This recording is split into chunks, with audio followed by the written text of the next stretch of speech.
Okay, the final section for us to look at is arpeggios. Now, once again, we could really go in depth with this, so I'm going to show you just a few arpeggio shapes to get you going that will hopefully open the neck up a little bit for you. The first and probably the easiest ones to work with would just be basic triad arpeggios, just 3 notes. And in the key of G major, as we've been looking at G, these are going to be following the harmonised scale: G major, A minor, B minor, C major, D major, E minor, and F sharp diminished. So I'm going to start basically playing the root note is going to be on the B string, and G major would be like so, which is basically 8 on the B, 7 on the top E, and 10 on the E string. We can then move that up and play A minor, 10 on the B, 8 on the top E, 12 on the top E, B minor, 12 on the B, 10 on the top E, and 14, C major, 13, 12, 15. D major, I could carry on and play 15, 14, and 17, or I could play 3, 2, and 5. E minor, I can play 17, 15, 19, or 5, 3, and 7. And F sharp diminished is going to be 19, 17 and 20, or I can play 7, 5 and 8. So I'm going to play through all of those 7 arpeggios, but I'm going to start from the lowest possible position on the neck, which is actually starting from the 5th arpeggio, which is D. So we have 5, D, 6, E minor, 7, F sharp diminished, number 1, G major, 2, A minor, 3, B minor, 4, C, 5, D, E minor, 6, F sharp, diminished, 7, G major. And I'm able to cover the whole of the fingerboard with G major diatonic triad arpeggios. We could extend those further into 3 strings, so I'm actually including the 7th fret of the G string now, so 7, and the 8th fret of the B, 7th fret top E, and 10th fret. I can include the 9th fret of the G string to give me A minor. So move that shape up a whole tone for B minor. Our first shape for C. Same again for D. E minor is our minor shape. F sharp diminished, slightly different shape. 5 on the G, 7 on the B, 5 on the E, 8 on the top E. So I can run through the same order again.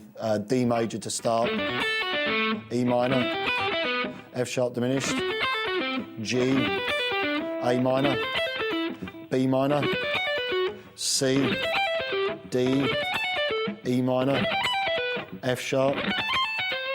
Put it together.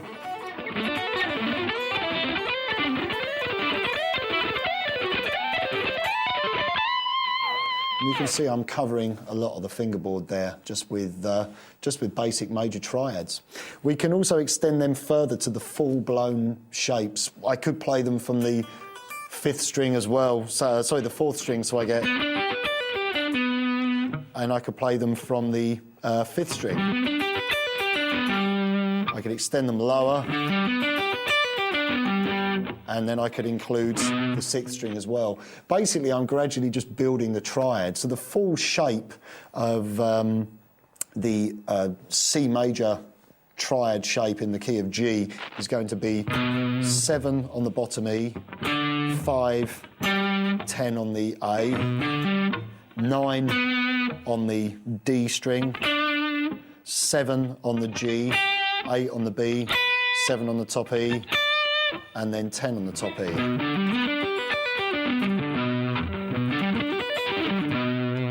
And we can make that minor quite easily. If I want to play A minor, that's diatonic.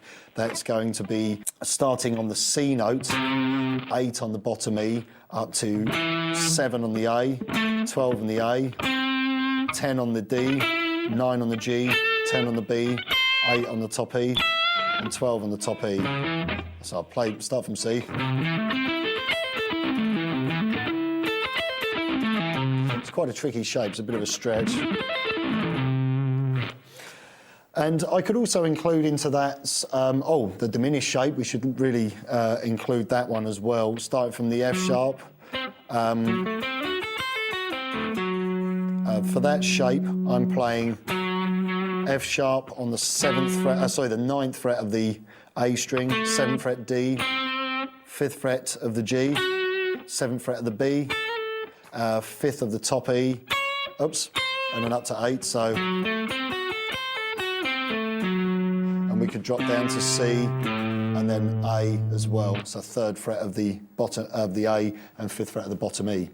I also like to incorporate shapes that start from the E string root note as well. So, for instance, G major would be this. I would play 3 on the bottom E, 2 on the A, 5 on the A, 5 on the D, 4 on the G, 5 on the B, 3 on the B and 3 on the top E, and then up to 7. So you get...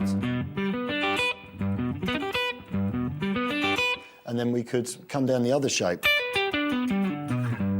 You can see I'm covering a lot of ground there. So I can do the same using C major.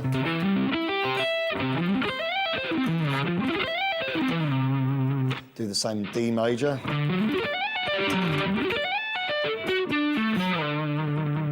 And again, you can see there's that one triad shape. By combining those two patterns, you're covering a lot of the fingerboard. Okay, one other group of arpeggios. Like I said, I could go on and on and on about this. I've studied lots of different combinations, but this is definitely a good place for you to start. We'll be extending these to the diatonic sevenths. Now, I would definitely recommend that you hunt out learning the caged shapes to start with, so shapes around the C, A, G, E and D. And some of the shapes work, some of them are a little tricky. I tend to combine sections of parts of each shape and interlink them together. If I give you the major, or the diatonic seventh shapes with the root on the A string, G major would be this, which is 10, 14 on the A, 12 on the D, and then 11 to 12 on the G, 12 on the B, and then 10 on the top E, and then 14 on the top E. So the minor shape in A would be 12, 15 on the A string, 14 on the D, 12, 14 on the G, 13 on the B, 12 on the top E, and 15 on the top E. Same shape for B minor. Drop down to the 3rd fret and play the first shape for major seventh. Dominant seventh, slightly different. This is from the 5th of the scale.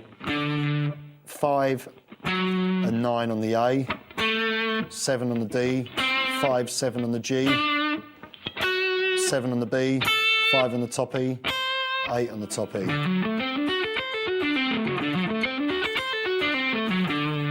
Now back to the minor seventh. The minor 7 flat 5 is the 7th degree. That's 9, 12 on the A, 10 on the D, 9 and 11 on the G, 10 on the B, 8 on the top E, and 12 on the top E. So if I link them all together,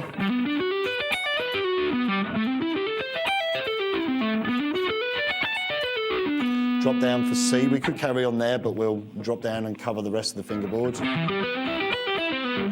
Dominant, minor seventh, minor 7 flat 5.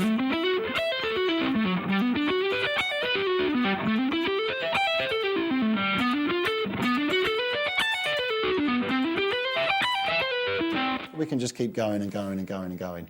And it sounds really nice if we connect, you know, little fragments of these shapes. Say, for instance, I could be playing maybe A minor.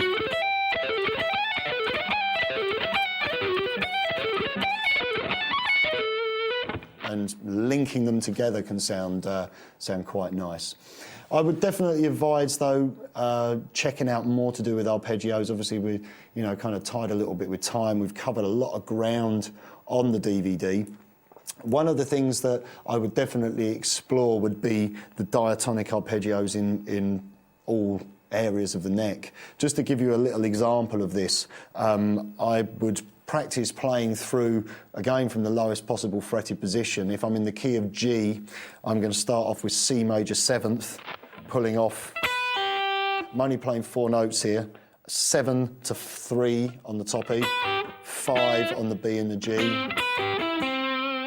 I then have a G major 7th, which is 7 on the B, 3 on the B, 4 on the G, 5 on the D. From there, so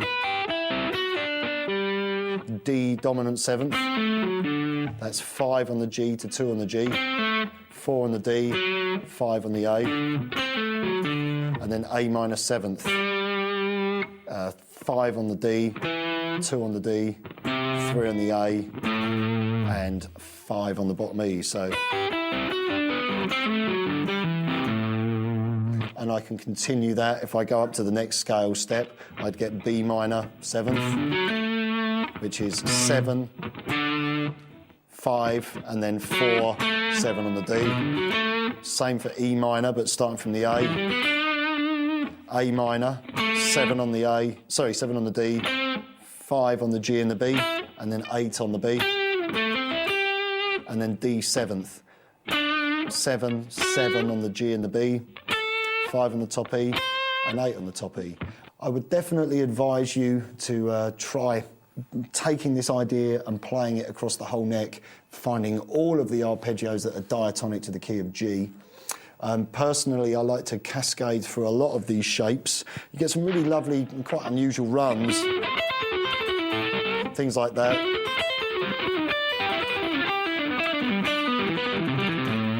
Linking the larger shapes.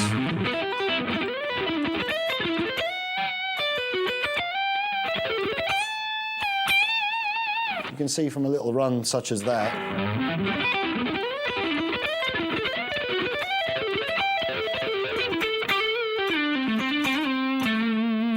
I'm covering massive areas of the fingerboard just by linking these arpeggios together.